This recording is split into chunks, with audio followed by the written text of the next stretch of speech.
Card King, here I come. Hello, music fans, music collectors, and all hobbyists. Welcome to the Card King Sports and Variety Show.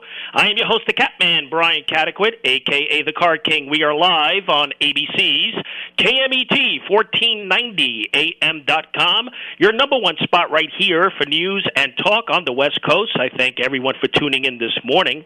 On the telephone line, I welcome back to the program by popular demand, the legendary drummer of the Ramones. We welcome in the great Richie Ramone. Richie, Brian C., honor to have you. Hey, Brian, how's it going? Long time. Yeah, long time, no talk, no here. So how you been? I know it was your birthday 3 weeks ago. I wanted to wish you a happy birthday. Oh, thank you. And thanks for having me on. Yeah, things are going good. I've taken some time off from touring this year. I think the last time we spoke, I was in, South America or something. But things are going well, so enjoying life. So what's going on? So how's the book doing? Because you last time you were on, we spoke a little bit about that. Let the audience know about your book. Where can they purchase the book? How's the book doing? The book's doing great. It's I Know Better Now, and I guess the easiest way is to get it on Amazon. I Know Better Now, and it's pretty much my life story before, during, and after the Ramones. So it's a really cool read to see how a kid from New Jersey grows up. Around music and keeps trying, and then he ends up in the Ramones, which is pretty interesting, And then it also, now it's released in Spanish, so it's out in Spanish now also. So that was a big thing. That came out last year. No, this year, actually. Did it really? Wow. So it's really taken off, huh? Yeah, it's doing real well. And other things that I'm doing, well, first of all, RichieRamone.com will show you everything. But I've been doing a lot of acting lately. I just got back from New Mexico shooting a film called Catalyst. I've been in another film called 259, another one called The Boy from Below in Kentucky. So I don't know. It's kind of weird how I have another new love, and that's acting. I mean, yeah, you're multi-talented, no question. So, are you going to come back to Connecticut? When am I going to see you in Connecticut and the East Coast? Yeah, I was supposed. Excuse me, it's early here in L.A. I was coming back for a con. I was just in Syracuse doing the Sci-Fi Horror Fest convention, and that got canceled. So, I'm probably going to get out there in the spring next year. I'm going to start touring the East Coast probably in March or something like that, or April. So, but I really wanted to get everything together. I lost my drummer last Christmas. He died of a heart attack. So, really? We're putting the band back together again and stuff like that. Wow, I'm sorry to hear that. Yeah. I got the email from you a couple of months ago. How was the Joey Ramone bash? Oh, that's another story. I don't know, So I was in the hospital 4 times last year, Really? With the condition. Yeah, and I got to New York City for the Joey Ramone Bash on a Friday. I did rehearsals on Saturday. It was all great. The middle of the night Saturday, I ended up getting sick, and I was in the hospital for Sunday, so I never performed at the Bash. And I was in New York hospital for 5 days. So, no kid. What happened? Now what happened with you? Now I'm good. There's some kind of weird infection that keeps springing up on me. It happened a couple of times last year. But a doctor in New York prescribed this new medicine, and it's been great. So I've been great since May 28th. I've been good. So I'm excited about that. And that's part of the reason that, I really didn't tour much this year, because I was in the hospital. I was concerned because I do a lot of touring, mainly, overseas and South America and stuff like that. And I really didn't want to get sick, so now we got it under control, and it's all good, Yeah, I mean, I see your website. I mean, you tour all over the world. I mean, how does your body keep up with that, man? It does, I mean, you just get the energy, and every night you get the energy from the fans, when they start yelling and screaming your name, it gets you pumped up. And, you just got to be strong for that hour and a half every day and for the show. And and the rest is traveling. But the traveling does wear you out, though. Flying, especially in South America. You get done with your show because the shows are late there. You may go on 1 a.m. You get home at 3:30, and you're on a flight at 6:30 in the morning to go into the next city. So that gets a little tough. But, man, you've been doing it, like 40, 50 years, right? Yeah. Okay, be easy now on me. You didn't have to say that. No, you're a pro. You're a pro. That means you've been in the industry a long time. Yeah, it's a long time. Yeah. So, and that's why the acting is kind of cool because it's something new that another art I've learned. You know what I'm saying? So now I have both. And what's cool about the films is I get some of my music sometimes in these films, which is kind of nice. So it's I'm looking forward to a really good 2025. That's what I'm looking forward to. I think that's really going to be a big year for me in all aspects besides music, So. Well, I'm so happy to hear that you're doing well. I mean, that's the most important thing, that you're feeling well. And, I wanted to ask you a couple of questions about the early Ramone years, if that's okay. Okay, that's great. All right, so many historic bands, have members that never get the recognition they deserve, Rich. And, right. I want to remind everyone, that's listening today that your contributions to the Ramones, I mean, it was like no other. First of all, you provided instrumental expertise with lightning-fast playing ability. I wanted to ask you, that rookie year with the Ramones, did you feel that you had to replace big shoes? How was your confident level that rookie season, 1983, for Richie Ramone? Well, I was always confident because I started playing drums when I was in the 3rd or 4th grade. So I was very confident. So none of that really bothered me. It didn't matter whose shoes I was replacing. I knew what to do. I was, a classically trained musician. I read music. And, I had explicit time, which is really cool for the Ramones, time signature.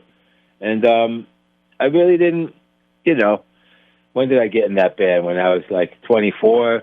I really wasn't nervous, not at all. It's just, and, the main thing about that is my rookie season, Joey Ramone took me under his wing, and we hit it off really well. And, he gave me all the confidence and told me to write songs and sing with him and do all these things. So that made it a lot easier, But now if I'm correct, the original drummer for the Ramones, wasn't it Tommy? He was the first drummer, wasn't it? Yes, it was, yes. And then he was in the band like 4 years, and then he really didn't like touring, So he became more the producer from the outside looking in, Tommy. He just didn't, some people don't like that touring, it's a different kind of animal who enjoys that. Some really enjoy it, some don't like it, they like to sleep in their own bed. I like it because, you get to eat the different foods of the world and drink the different wines, so it's fun. But yeah, Tommy was the first drummer, then Mark came in, and then I came in '83, so. Now, I don't know if this is correct, but I believe, wasn't the Ramones originally a 3-piece band with Joey being the original drummer? Yeah, Joey was the drummer. So they were originally a 3-piece band. Yes, but that wasn't lasting long. That was the very early days. And Dee Dee was the singer. He was the lead singer. But then they figured out, that Joey could sing. Dee Dee had trouble singing and playing bass at the same time. So they moved. So Tommy, who was, he put the Ramones together in a sense. He said, well, I'll just play drums.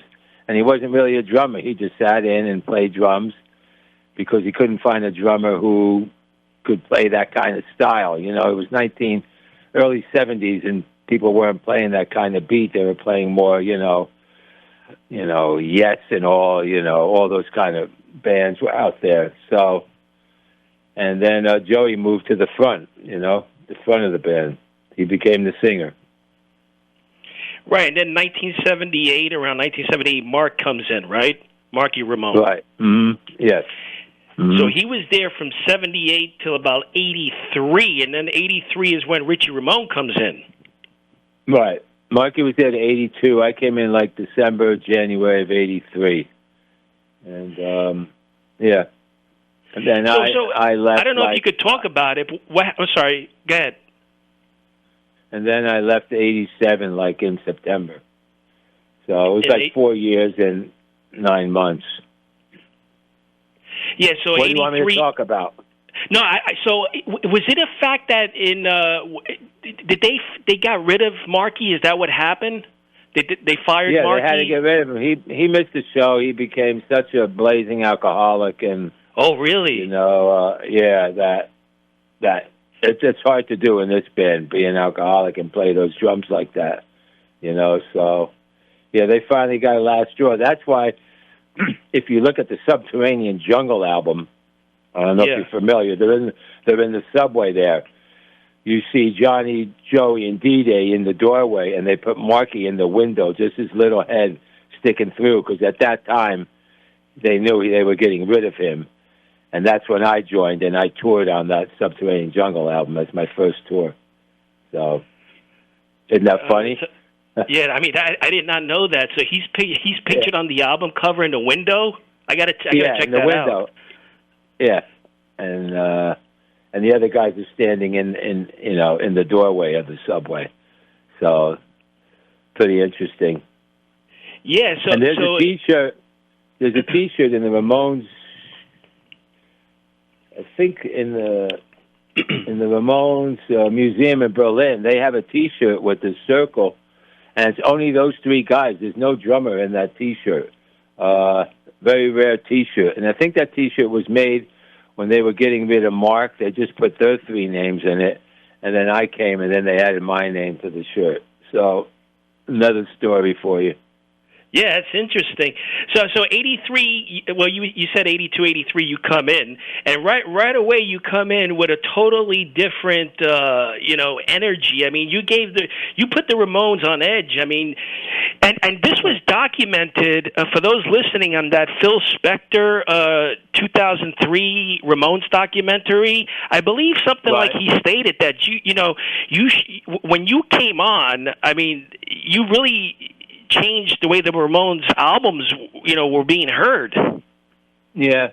So Joey always said I saved the band. The albums got a little heavier at that time.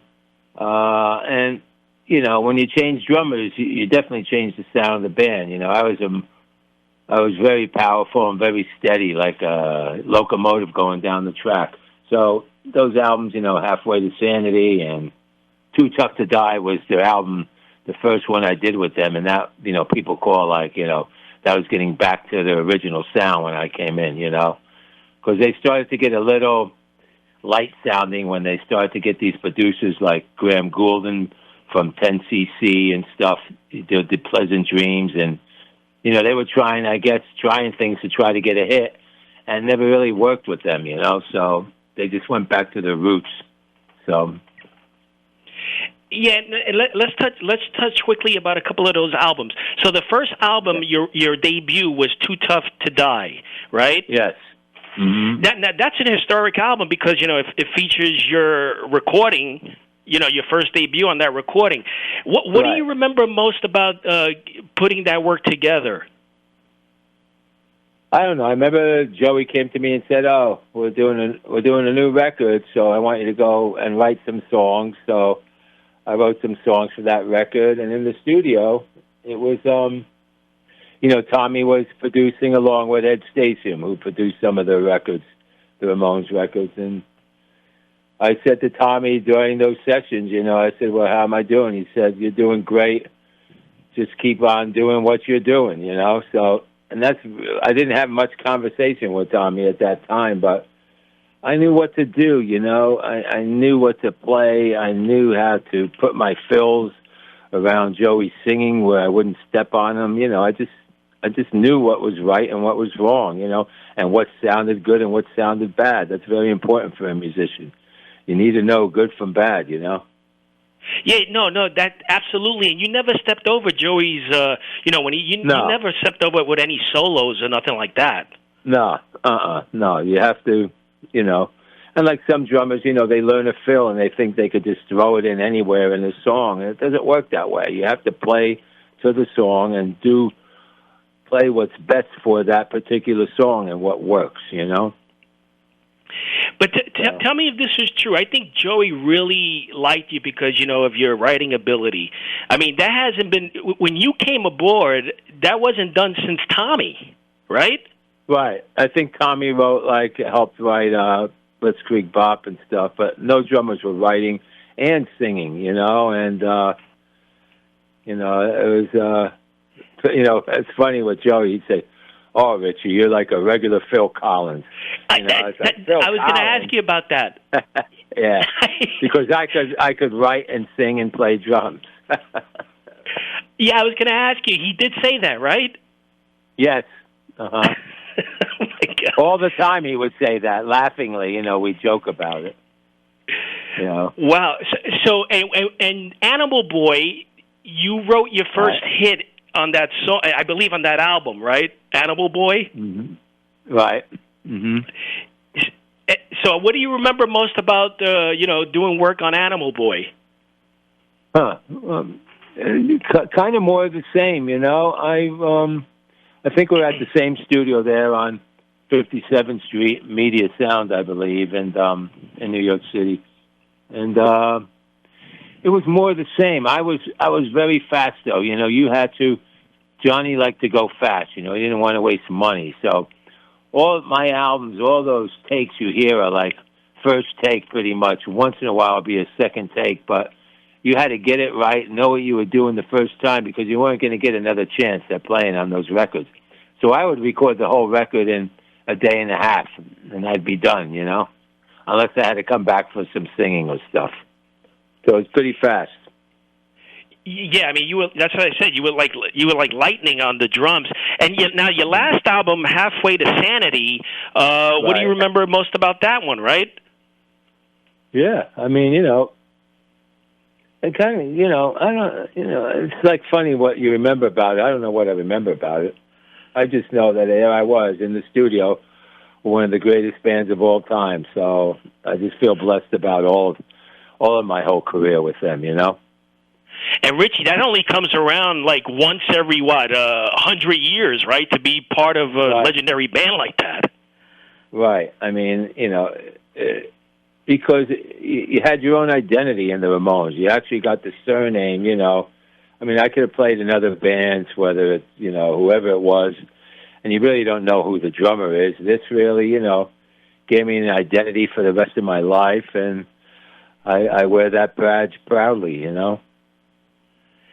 And you know, Richie, I never knew. You know, I watched the documentary on the Ramones. I never knew how big the Ramones were. I mean, so many bands took after them. I never knew how big they were. Right. Yeah. I mean, so many people, you know, from Metallica to all kinds of bands, picked up an instrument after hearing the Ramones. You know, they changed. That's why they're here forever, because they changed the sound of music. 1974, it was the height of disco, you know, and they came in with this sound and turned things around, you know. Like rockers were getting pretty fed up with disco.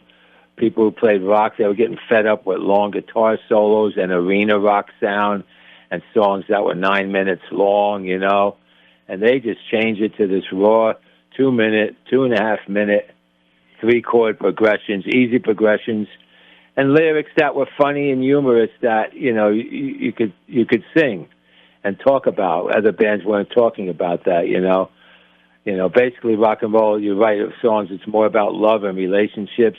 The Ramones did some of that stuff, but they also did they wrote about other things, about mental health and all kinds of stuff like that, you know. Oh man, I mean, they really paved the way. I mean, it's unbelievable. Now, you know, I have a couple of minutes left. I want to ask you. So now the next tour. Now, talk about your tours coming up, so the audience can come see you.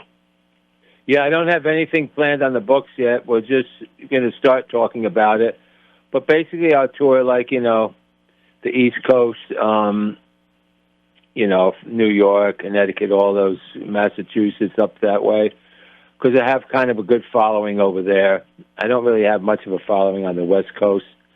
And then it's off to Europe, to Italy and Spain and England and, Norway and Sweden and, So how do you split it up? You do 6 months like out of the country and then 6 months in the States? No, not 6 months. No way. You do like what, 3 months? No, in a row you're probably doing 5, 6 weeks. And then you come back home, and then you can go out again. All right, so like a month and a half. Yeah, and then you come back home. You do a month and a half in South America, and a couple of weeks in the States, and sort of like that. And then there's also Australia and New Zealand, which I'm probably going to go next year and play in that and over there again. So, and over there's only like 6, 7 cities to play, so that happens pretty quick. But now when you come to the States, do you play at your hometown Jersey? Oh yeah, sure. Mm-hmm. Yeah. Yeah, a lot of times we play in Jersey at I forget the name of the place. It's in Clifton, New Jersey. I forgot the name of it, but anyway, yeah. But you'll find out about all these tours and all these movies. RichieRamone.com has all the latest news. RichieRamone.com. So that's what's important, and you can see where to get the book and and all that kind of stuff. If you haven't read the book yet, it's a real thing. Oh, and also I'm going to do an audio book, so I'm going to read it myself. I'll probably be doing that in the next couple of weeks. So there'll be an audio book coming out on Audible. Because I know some people don't like to sit and read a book. They like to listen to it in their car. So I need to get that done. I'm just finding the right time to read a whole book to make it interesting. You don't want to read it boring, So I'm going to get that done. People are bugging me to do the audio book, so I'm going to get that done. So, and I know people can come see you. I know you do the sci-fi conventions once in a while, right? Yeah, I do horror conventions, and you'll see all that online or on Facebook or Instagram when I'm doing those. So, well, yeah, it's great. Yeah, no, I appreciate a few minutes of your time. I really do. Sure. No, it's always nice to talk to you, Brian. And so your family's okay? Every in your personal life, everything else is going well? Yeah, my older sister, she's got cancer now. The last she does? 6 months. Yeah, but she's hanging in there. It's a really rough cancer with all the chemo and then radiation. So now she's starting the radiation. They got everything, and So, but I feel really bad, about that. But she's hanging in there now and doing well, and my brother's doing good. So, all the siblings are okay right now. Man, I'm sorry, but I mean, growing up with them, I mean, they must have been so proud of you. I mean, being a Ramone. Yeah. Oh, totally. My mother was the most proud. God bless her. Was she really? Oh gosh, she was. Was she really? Mentioned me wherever she went. She's so proud of that. Like really, it was, wear my T-shirts and hat and all that stuff, and people would ask her and things about me, and because you never know where your fans are. It's really funny. They could be anywhere, in any town, in any city, So. And what about your dad? Dad, yeah, of course he's proud, But he was more, he was more of a quiet man, But of course they're proud. They came, before they died, they came. They would come to some shows in New Jersey and sit there in the back, which is really cool to actually see me perform, So they came to Ramone shows and they came to my own shows later in life. So. Yeah, that's really nice. So they really supported you. Yeah, they supported me. I mean, I want to be a drummer. You know what that's like, to have someone banging drums in your house in the basement.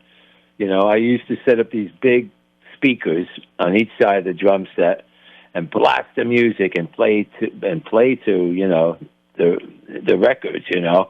And and it would be loud, because when you're beating on drums and hitting cymbals, you got to have the music really loud. And they didn't mind, they never came down there. And I always remember this forever. My mother always saying, Richard, she called me Richard. Only 2 people in my life called me Richard. Richard, I never had to tell you to practice, which I thought was cool. Yeah, it's really cool. Yeah. So they were very supportive. My parents believed in teaching. We had 5 children. Every child had to learn an instrument when they were young. They found that gave them, a sense of responsibility, a sense of learning. This is all before the iPhone and video games and all that stuff. So, like my sisters, they learned piano and flute and that stuff. They didn't stay with it, but they learned for a while. And my brother and I, Lenny, he became a music major. He played everything, and I took up the drums, and we both stayed with it. So. Oh, so your brother was a musician as well? Oh yeah, he's yeah, he's a musician. He doesn't tour like that or anything like but he plays bagpipes. He plays everything. In fact, he played. And when we were at the Bowery Electric a few years ago, we played there on 9/11, and he came down with some other guys, and they played bagpipes before my show. It was really fun. So, man, so I didn't know that. It's interesting. Yeah. Mm-hmm. Wow. So just very quickly, so like when you growing up, well, actually, the mid '80s, there was so much competition with all these bands and all these drummers. Did you feel like in the mid '80s that you had any competition? Like, was there one person that you were competing with? No, I don't think there's a competition. I don't think it's that type of thing. Being a musician, it's everybody's Everybody does their own thing, Some people are more talented than others, but some play instruments differently, maybe a different sound, I just give credit to everybody who picks up an instrument, and everyone who picks up an instrument and tries to write a song, that's a real challenge, and, good for them, Man, so listen, it was great to speak to you. It's always a pleasure, and I hope your sister, is well, and I hope you get better, and God bless all of you. I'm going to come out. I'll come out and visit her in Jersey, hopefully, maybe October, and if I do, then I'll come by you because I know where you are. So I know where you live. Hey, keep in touch, man. I really appreciate it. I have a Starbucks gift card to give you. I'm going to put it in the mail. I know you like Starbucks, Richie. Oh, yeah, I do. Thank you. I'm going to put it in the mail. All right. Good. All right, buddy. Well, thank you so much for this and inviting me on, and have a good rest of the show, and we'll speak soon, all right? We'll speak soon. RichieRamone.com is the website you just heard from the legendary Richie Ramone. Until next week, happy collecting to all.